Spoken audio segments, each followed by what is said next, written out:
Welcome everybody to week 5 of the Garrchampion draft league. This is the match between the Orlando Orricorios and the Heart-Homeless Honeybuns. So let's go look in the team preview real quick. For the Orlando Orricorios, we have Alolan Muck, Cloyster, Iron Thorns, Gomora, Overquill, and Slowbro. For the Heart-Homeless Honeybuns, he has Tinglu, Articuno, Yaskarada, Dipplin, Dragapult, and Rotom Heat. So, Yaskarada does lead his team in appearances and kills. So it is going to be the ace of the team, closely followed behind Dragapult, who is going to be the semi-sweeper. Tinglu is a recent add. So it's basically what the World Team has been doing has been looking like a bulky setup with potentials for entry hazard, mostly spikes. And then we have the screen setter of Articuno. Dipplin's appearing in the first match of its season. So let's see what it can do. So we're about to go into the leads in the beginning, and Tinglu is the first Pokemon. So we decided to lead with Cloyster to see if we could take advantage of some potential Shell Smash setups, or even just a King's Rock flinch potentially with the Rock Blast Ice Sphere hitting 5 times each due to the skill link. So we're just trying to figure out, are we going to be able to set up the Shell Smash? Or should we go into attack? We decided to go into the attack, not sure if we're going to get an Earthquake coming our way, Spikes, a Ruination, knowing from scouting from previous matches, we do know it does carry that, so we weren't sure if anything was going to change. We do know that Tinglu is really bulky, so that was going to be an issue that we were going to have to manage throughout the fight. So turn 1, we get a withdrawal, so now we're like, alright, what's going to get the Ice Sphere? And it is the Rotom Heat. So with the skill link Ice Sphere coming in and doing not too unsubstantial damage, seeing that it is not very effective, 5 hits, that's still about a quarter, a little over a quarter. So it was not a bad turn by any means, giving Rotom that damage. Again, it's free damage, so you take it anytime you can see it. So from here, we kind of figure out what do we want to do. So we're trying to figure out, going through our speed and damage calcs of what could we do. Do we want to Shell Smash? Probably not, because the Rotom is going to outspeed. So it was one of those, do we want to give Rotom anything a free hit, or do we want to give Cloyster the opportunity to try to do what it needs to do? And we decided going for the attack, and we get hit with that Thunderbolt, and it KOs us from full health. Special defense is the one stat that Cloyster does not have the best of. It's super tanky on the physical defense side. So it's like, alright, well, we lost Cloyster, didn't really do what we were hoping it to do. But we really didn't want to have it get set up on it any other way. So we bring Iron Thorns in, now has a free switch with no risk of taking any damage, even though it would take in that Thunderbolt pretty well. But we didn't know it was going to have it was going to do Thunderbolt or Overheat, really. Both probably would have KO'd Cloyster, to be 100% honest with you.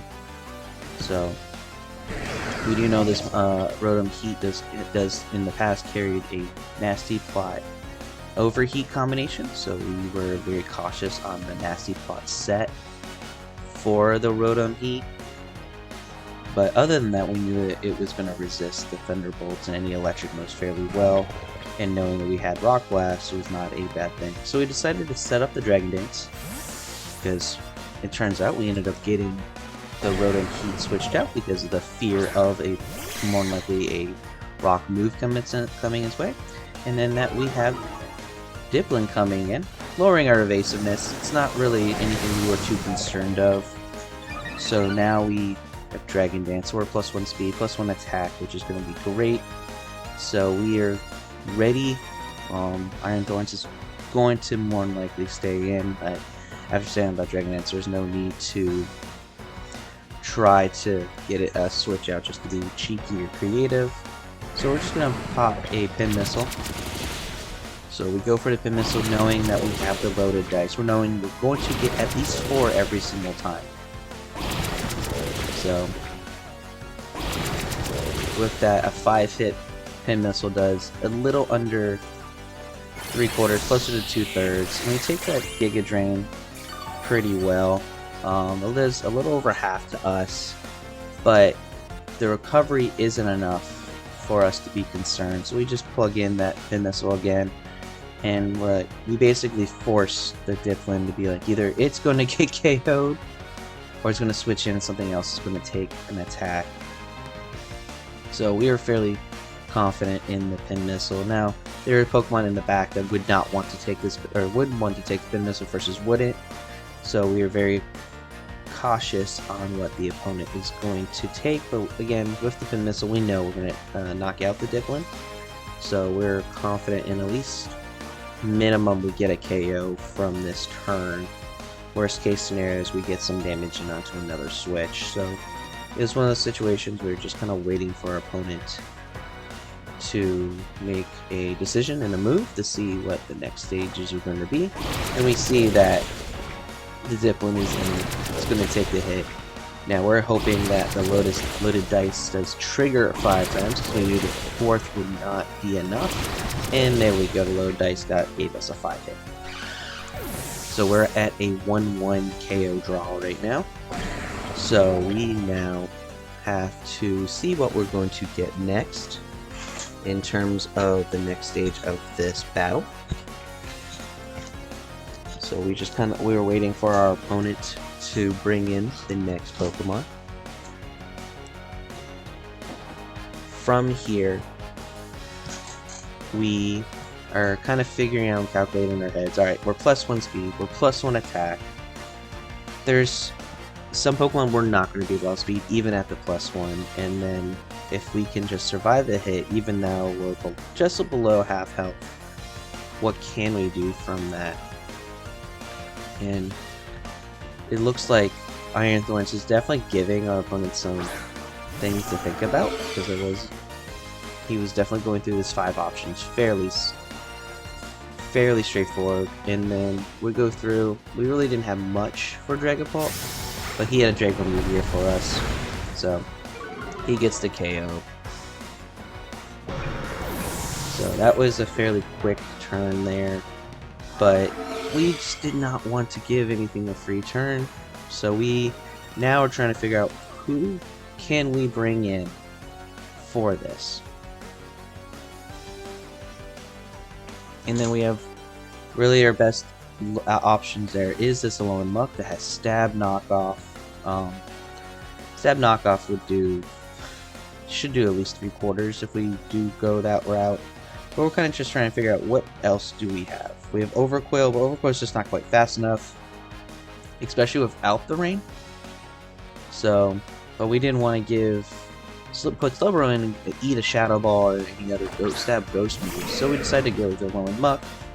We're fairly confident in that we're going to survive anything it gives us. So we are going to Curse to increase our attack and our defense 1 stage, which is not a bad call. We know that the Dragapult is -2 in its special attack as a special attacker, so either it's going to try to either regain that and we get our buffs, or it's going to do the withdrawal, which is exactly what it does. So we get a free Curse off, and it brings in Tinglu, so it brings in the bulkiest thing you can on us. So we are now facing a situation where we are minus speed, which we were honestly going to lose any speed ties anyway. So we're not too concerned on that, but +1 defense and the +1 attack is important for the rest of this 1v1 here. So we're just really concerned with how many of the earthquakes can we take with this, and then on top of it is, can we get a earthquake or a poison touch to come off to help us with that leftover recovery. Because really, as much as we want to knock off, we knew that the earthquakes were coming. So the Black Sludge or the Drain Punch heal was going to give us enough to survive a second earthquake. We were just hoping that if we did 2 Drain Punches, one of the 2 Poison Touch would proc, and it doesn't, which it is what that would have been a bonus. So it wasn't going to be something we were 100% expecting. And we were able to get it to about half health. But again, with that leftovers recover 1/16 health every single turn, so that 1/16 and 1/16 from turns 2 and 3. Really, that fight was super in the advantage of Ting-Lu there. Muck did what it could. It came in, it got the bulk it needed. It just was not able to get that ability to proc to help with that residual damage. And then that crit on the third earthquake was just crit for text purposes. It did not matter. Luckily enough, it did give us damage on the turn that didn't matter comparatively, so we got lucky there. So now we're like, what do we do? Who do we set up with? What do we set up with? So we decided to go with Slowbro. This was probably the opening we needed to try to get Slowbro to set up the way we want it to set up. So we decided to set up the Rain Dance to give potentially Overqwell a little speed, because that Rain Dance would proc the Swift Swim, and that Overqwell would be able to outspeed pretty much everything at that point. So we're just wondering, does Ting-Lu stay and hit us with Illumination, set up spikes, or does he switch into something else? And right now, at this point, we haven't seen the Articuno yet, we haven't seen the Meowscarada yet, we've seen everything else. So we kind of have an idea of how he's rotating his team. And to his credit, he's rotating them very strategically. So, we see Articuno, which means we know that the screens are coming. So, what we ended up doing was yawning to try to limit the potential damage, per se, of the Articuno. Now, it's not going to do a lot of attacking damage. We know it could carry Freeze Dry. But it's not hitting us with that, so he's really going in with that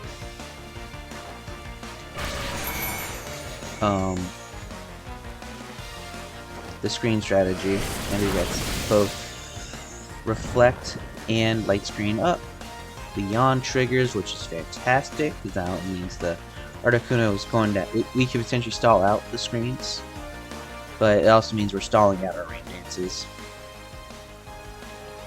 So at this point, we didn't know that the screens had Light Clay boost. We assumed it did, just because that's a good assumption to make. Now we were trying to figure out how or what do we want to do. Do we bring Glimmora in? Do we bring Overqwell in? And we decided to bring Glimmora, even though the rain is up. But knowing that we're both switching is not a bad thing. So we bring Glimmora in, and now we're at the point of, alright, we're in the rain, we have to wait out some screen turns. What do we do? Knowing that we're Choice Scarf means whatever move we make, we're going to be kind of married to it until we decide to switch out if we want to. But knowing that Dreadpool is a special attacker, we were like, you know what, this is not a bad situation. Glimmora's Toxic Debris ability does trigger on special attacks. So maybe if we do take some hits, yes, we're not going to be fully healthy for a potential matchup with Masquerada, but alright, what do we do? And honestly, him switching into Rotom Heat on this Power Gem is not the worst case scenario for us. Now, he does live that super effective Power Gem.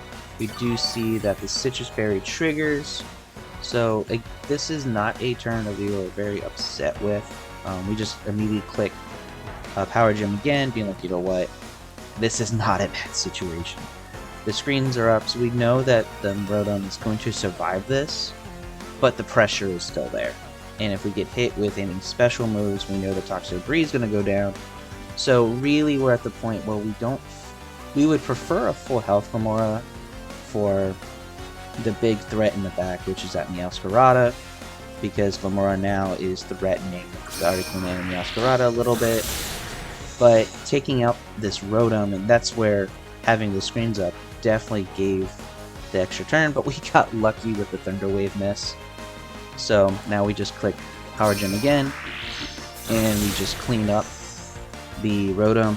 Now with that, we did waste 3 turns of our rain, 3 turns of the screens, so we know that we're a little closer to getting everything back to neutral, which is a little worrisome. Not knowing fully, again, at this point we're assuming Light Clay, but we're not 100% guaranteed on the knowledge. But what we're we'll kind of see is what gets taken to us in terms of his taking advantage of his screens, because he knows what screens are up, he knows how much longer they're up, and then we see the Meowscarada. So in this point, we had a choice of either doing the Power Gem and putting damage in and taking any hits and setting up that Toxic Debris, or letting either one of our other Pokemon eat a Flower Trick, because we know that's what's coming, or Poison Rock. Like, the Flower Trick is going to be the move that we're going to see. As much as we would love to hit it with a Sludge Wave, we're just not in a position where we want to, per se, because that Flower Trick's always going to hit with the crit. So kind of evaluating our options, and we ended up just deciding to go with Power Gem, knowing that we are more than likely going to survive one. So just hitting it with that Power Gem and taking the hit means that the spikes are going to get triggered, which isn't a horrible thing, because that is kind of what we wanted. We want a special attacker to hit us. So we lose out on the ring. So we're just at the point of hitting it, knowing we're outspeeding it. Meowscarada does survive, which we knew because his screens are still up for another 2 turns. But we were able to set up the spikes of 2 layers. So anytime he switches, now he's taking that poison, which hopefully we'll be able to make some switches. But at this point, we're kind of in a position of what do? The light screen is out, which means the Reflect is up for 1 more turn. And we were kind of hoping that, alright, we go in, we'll be able to take what we need to take. So we end up going with Overcloud, knowing the rain's not up, but we were still hoping of the opportunity to do enough damage with the attacking moves we have. So with it being a pure grass, we were not sure if we should just do Poison Jab or Fell Stinger. We decided to go with Fell Stinger to hope to get the boost proc, thinking that, alright, we are invested in attack, we have an Expert Belt. Can we do enough? We really would need to do a little over a third damage with it, which is within a realm of possibility. We take the Flower Trick because we're not on the reins, we can't outspeed it. We definitely took enough where we're like, alright, this isn't a horrible situation. And with the screen being up, that is enough for that to just give Meowscarada the turn it needed, which is a little frustrating. Where Overquill, maybe with a Poison Jab, probably could have KO'd, but we wanted to boost the setup for the remainder of the fight, because we do know that Articuno is still there. We do know that the Dragapult is still in the back, so we really needed Overquill to be the back game MVP. So we give Slowbro a free hit in the Flower Trick, which is probably not the best move, other than just to wait out a turn of the screens.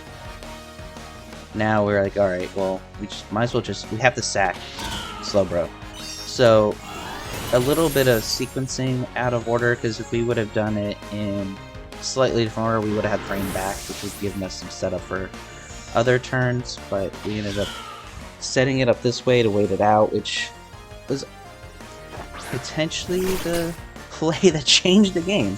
to be 100% honest, if this Overcoat could outspeed with this Felsinger and waited out the screen just a little longer, I think some damage calcs would have been different, just to put it that way.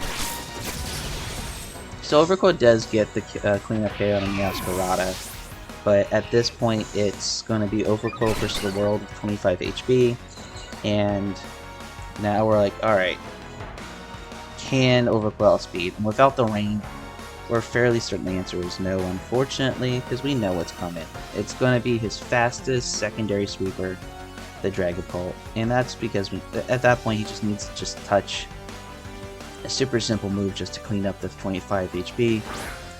So it's a little bit of sequencing kind of faux pas that cost us, but it was one of the situations where we had the right strategies, we just didn't have the execution for this, which is a little disappointing, but it is a great match. You see the Thunderbolt, which cleaned the matchup, which gave the Heart-Homeless Honeybuns the win. But that is the result. So we'll be getting ready for week 6 versus the Ball Wallers.